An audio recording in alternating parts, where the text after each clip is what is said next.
Hello and welcome to PushMowerRepair.com. Today we're going to show you how to replace the blades on a Victa mower.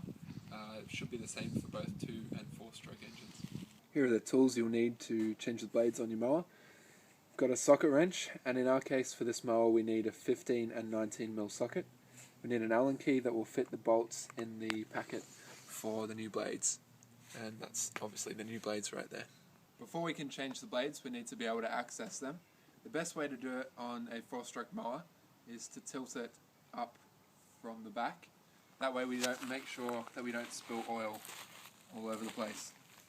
So again, the reason that we've tilted the mower up this way is so that the oil doesn't spill out the exhaust or out of the intake. So now that the mower's moved for us, you can see the blades at the bottom. Normally you can just change the blades by reaching up and undoing the bolts. But in order for us to make it clear in the video, we're going to remove the entire section. Here you'll notice that we don't have a spark plug in our mower. Yours probably will. Just make sure that you remove the cable before changing the blades. So for us to remove the entire base plate from the mower, I found the easiest way to do it is get the right socket obviously for this bolt. Try and get a socket wrench that's nice and long so you can get plenty of leverage, and then just hold the base plate and twist the opposite way.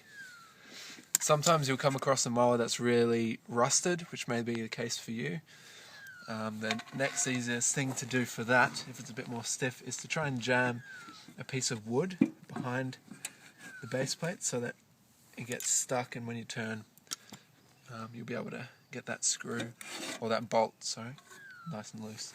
Now that we've removed the base plate and the blades from the mower, we can clearly show you how to do this, how to replace the blades. We've just swapped to a smaller socket on a socket wrench. You'll notice there's a bolt with a nut on the back, and on the front there's a surface that will fit an Allen key. You undo it just like you'd undo anything by twisting it. If it starts spinning on the bottom, you may need to put an Allen key in there to hold it. But the way that these bolts are designed, you should be able to push it up and hold it in place, and that should let you undo the nut without the bolt spinning. So when we're looking at the bottom of the mower, this is the way that it's going to spin. It's going to go anti-clockwise. That's important for us to take into account when we're putting the new blades onto the base plate. So we're looking at the moment at the top of the base plate, and this will be the underside. When you're putting the blades on, they're going to sit underneath. No, they're not. They're going to sit on top. And when it spins, it's going to go anti-clockwise. It's important that the part that's meant to be cutting the grass also is facing that direction. So this will be the right position based on the way that everything's spinning. Once the blades have been positioned, then you need to get the screw that's going to hold them together. There's several parts that come in the kit. So you've got the bolt itself, a nut, washer, and then a plastic washer for the bolt. So from the top, you take this plastic washer, put it on the screw, and then see there's a vertical part of the bolt that will line up with this vertical notch on the base plate. So you put it in like that, make sure everything lines up, and then on the underside you want to put the washer on first and then the nut, and tighten everything up, and that will, once that's all tight, that's installed properly.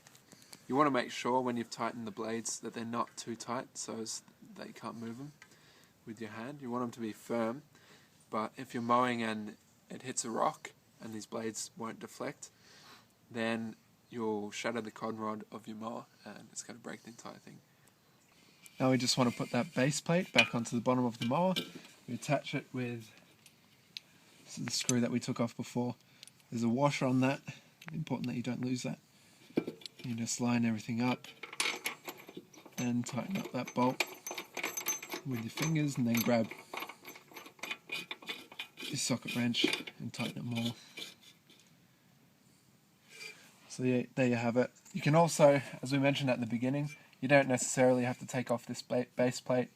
It was easier for us in the video to show you how everything works. If you might find it yourself that it's easier to take the entire piece off rather than try and reach behind.